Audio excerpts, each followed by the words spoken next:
Hello, and welcome to this week's edition of Checks and Balances TV. I'm your host, Matthew J. Rettick, and I'm committed to giving you the truth you need to financially succeed. Each week, we'll review the news, check the facts, and provide balanced insight and unbiased advice to help you make critical financial decisions. So let's get up, get energized, and get going and see how today's headlines impact your financial future. Congress is currently in a heated debate over what to do with the estate tax. The Bush tax cuts, which include the estate tax, are scheduled to be repealed in just a few short weeks. If they do, as of January 1st, 2011, the federal estate tax rate will jump from 0%, which is the current tax rate, to an unbelievable 55%. This proposed estate tax rate increase would affect everyone's estate who dies with over $1 million in total value. However, Congress is feverishly considering three scenarios for the future of the estate tax. Number one, extending the Bush tax cuts. Number two, reversing the estate tax to pre-2001 levels. Or thirdly, implementing a new plan proposed by the Obama administration. Michael Jackson is still making headlines lately with the release of his first song since his passing. His estate value has seen an increase of $275 million in revenue since his death last June. His father, Joe Jackson, would like access to his son's money and some control over his financial affairs. He has been in and out of court contesting his son's will, which, by the way, did not include him. Late last month, a California probate judge ruled that Michael Jackson's will stand as is, leaving the majority of his estate to his three children and his mother. Okay, so what's really going on here? Let's check the facts using our checks and balances process. The origination of the estate tax, which is a tax imposed on the transfer of wealth to the heirs of someone who dies, can be traced back to ancient Egypt. In the United States, the estate tax debate is almost as old as our country. This tax has been put into effect 4 times in our country's history. The first 3 times a form of the estate tax was implemented was during times of war, which was the undeclared war with France, the American Civil War, and again during the Spanish-American War. It was used to create an immediate revenue stream to finance military activities and was quickly repealed after each war ended. The last time it was introduced in our country was in 1916 during World War I and has stayed with us ever since. The repeal of the estate tax this year was due to a law passed in 2001 called the Economic Growth and Tax Relief Reconciliation Act of 2001, or as is more commonly referred to now, the Bush tax cuts. The act made significant changes to the IRS tax code, including how estates are taxed at death. The 9-year plan was set to gradually increase the estate tax exemption, or the value of assets that could be passed on to heirs without paying any estate tax. The amount maxed out at $3.5 million in 2009. At the same time, the act also immediately integrated a gradual reduction in the federal estate tax rate, beginning in 2002 with a full repeal of any estate taxes due in 2010. One of the most notable characteristics of the 2001 Tax Relief Act was the sunset provision. The sunset provision was designed to revert to the previous law that was in effect before it passed, unless further legislation was enacted. Now, as you probably already know, government thinking doesn't always make a lot of good old-fashioned common sense. So now, without a majority vote in Congress before year end, on January 1st, 2011, the estate tax will sunset to a $1 million exemption and a 55% federal estate tax. For estates worth more than $10 million, another 5% is added to the bill. Now, in layman's terms, what this all means is this. If you were a hard worker all your life and budgeted your money well, lived within your means, and saved a portion of every dollar you earned and invested it wisely for retirement, that if your total assets, including your home, personal property, and all investments, and even life insurance, if all that is worth over $1 million, your children or heirs will have to pay Uncle Sam 55 cents of every dollar over that $1 million. And that could end up to be a lot of your family's money. The Obama administration has indicated it favors the 2009 levels of a $3.5 million exemption and a 45% federal tax rate as a permanent solution. Regarding the estate of Michael Jackson, while the news itself doesn't directly impact you, there is a lesson here to be learned. Michael Jackson's estate has seen a number of problems since his untimely death last summer, the first of which has to do with his trust not being properly funded. Because of this, the Jackson family was close to putting all of his homes and his assets up for an estate sale in order to pay his creditors back $500 million. Had this happened, his 3 children as well as his mother, who remains their legal guardian, would have suffered serious financial consequences. Fortunately, Jackson's longtime attorney, along with his business manager, were able to fulfill their roles as executors of the estate and have been aggressively managing his financial affairs ever since. It's reported that his estate has earned substantial revenues since his passing through royalties and licensing, and as a result has been able to pay down a substantial portion of his debt. Okay, so you may be asking yourself, Matt, what does all this mean to me? Well, now that we've checked the facts, let's balance this news using our checks and balances process to determine what action you should take today. As Benjamin Franklin so eloquently said many years ago, in this world nothing is certain except death and taxes. Combine the two and you have the dreaded death taxes. The opponents of the estate tax, aka the death tax, argue that the tax is a redistribution of wealth, discourages saving and investing, and destroys family-owned businesses and family-run farms. Proponents of the plan say that the estate tax is a tax on the rich that is necessary to reduce inequality in this country. They feel that family-owned businesses and farms that have been exceedingly successful need to share the wealth with the lower class in the form of government taxation. And without paying an estate tax, these family entities could avoid taxes indefinitely. Despite the differences of opinion in regards to the tax itself, it's hard to argue that the 0 to 55% hike is an outrageous jump for a tax rate.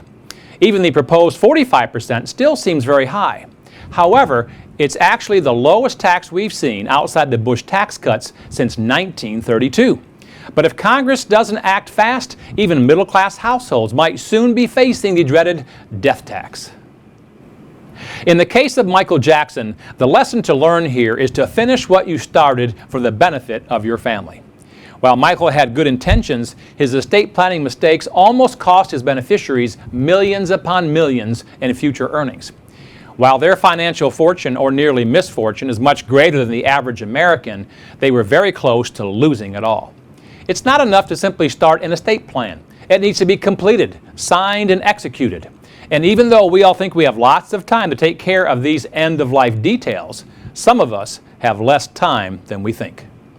Okay, so what's the bottom line here? While it's true that nothing in life is certain but death and taxes, we can at least postpone the inevitable. Better health habits can keep us living longer, and better estate planning will keep your heirs cared for and paying less in estate taxes after you're gone.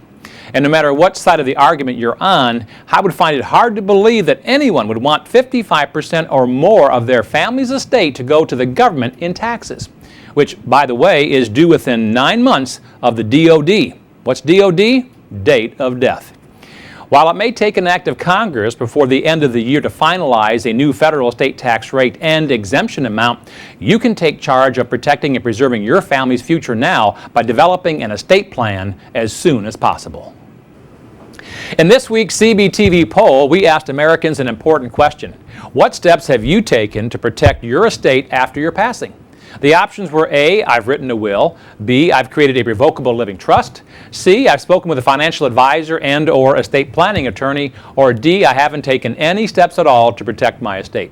Well, 37% of you said that you've written a will. While writing a will is a great start, it's wise to invest in some other estate planning documents as well to ensure that after your death, your heirs and estate will not be subject to the probate process. In our On the Street segment, we travel the country to ask Americans what they think about an important financial topic or issue. For this week's segment, we asked people if they had personally experienced any problems with estate planning or income planning after the death of a spouse. Let's take a look and see what America had to say. Now, your husbands are not here? No, they both deceased. Okay, all right, so you're widows then? Yes. Okay, and how long have you been widows? I'm 16 months. Oh, so recent. 10 years. Okay. And I find that when the husbands die, sometimes it's a real hardship financially because you lose a part of their pension sometimes, you lose a part of your Social Security. Have you experienced that yourself, Connie? Yes. Yes. Okay. If you both, did you both have Social Security check coming in? Yes. And so when he passed away, you lost the lower amount. Yes, that's right. And that can hurt. That sure can. I think we both should have. I should have kept mine and his. Yeah. But Now, did your husband's also have a pension coming in his name while he was alive? no. Okay. Okay. And did you receive his full pension or a part of it? No, because we made the wrong decision. Ah, that's what I was after. I was trying to get to that point, Alice. Tell us what happened. My husband was 60 years old, and he calls me at work. He was retired. Yes. And he said, I'm going to, should I collect the whole thing or should I collect less? And I said, you're 60, you're going to live a long time. You know, just collect the whole thing. And we decided the wrong decision. And 3 years later, my husband passed away. Passed away. What an unfortunate situation, and to such a sweet lady. Estate planning mistakes can happen to anyone and can greatly impact the quality of life for your loved ones. We all need to learn from the experiences of others and not make the same mistakes. Take the time to think through each important financial issue or decision and then make the best choice possible, especially when it's irreversible. And now for Matt's weekly tip, tool, or technique. Let's learn from the estate planning mistakes of the rich and famous. Here are 4 keys to ensuring that your final wishes are honored. Musician turned politician Sonny Bono passed away unexpectedly in 1998, leaving no will or estate plan. His widow had to immediately hire an attorney and begin the costly and time-consuming process of probating his estate, rather than having the time to grieve the loss of her husband. So key number 1, execute a will or a revocable living trust as soon as possible. Don't delay. Almost any attorney can create these documents, and it'll save your loved ones an additional emotional trauma as well as financial expense. Famous actor Heath Ledger did not update his will after the birth of his daughter. As a result, all of his assets went to his father, not his daughter. So key number 2 here is to update your estate and beneficiary documents every 5 years or as soon as a life change happens, including pregnancy, adoption, divorce, marriage, remarriage, or the birth or death of a family member. Princess Diana took a shortcut in her estate plan by writing a letter of wishes for her 17 godchildren. She intended to leave 25% of her personal possessions. However, she left the distribution of her belongings up to the executors. Rather than giving each heir the $160,000 she had intended, the letter was thrown out of court and each godchild was given just a trinket. So key number 3, be very clear and specific when stating your financial wishes and put them in a legal document which the court will recognize and approve of. And finally, Marilyn Monroe left most of her estate to her acting coach, who also claimed rights to her image. When Marilyn's acting coach passed away, his will and final wishes included his 3rd wife. So unfortunately, more than $30 million of Monroe's estate and royalties eventually went to a woman she'd never met. Key number 4, control the future of your assets by detailing exactly how you want your valuables passed on. By the way, attorneys generally recommend that you use the word per stirpes in the distribution of your estate within a will or revocable living trust. This important word means that your assets go to your bloodline, as in children and grandchildren, not in-laws, outlaws, or relatives by marriage. Now is the time to realize that neither changing laws nor your loved ones are solely responsible for the handling of your estate. You are. And although you can't control Congress's decision this year regarding the estate tax, you can control how you plan for the future. You should have the final say in how your estate will be handled. Even the rich and famous are not immune from estate planning mishaps. You can learn from the painful and costly mistakes of these celebrities and make sure that your estate plan is complete, current, clear, and fulfills your wishes. Be sure to mark your calendars for our newest installment of our Truth About series. This upcoming episode will air next week and is on the truth about annuities. You will learn the pros and cons, both sides of the coin on this important financial product, so you'll know if it's the right investment for you. And be sure to friend our Facebook page and subscribe to our YouTube channel to gain exclusive access to our library of viral videos and the lighter side of finance.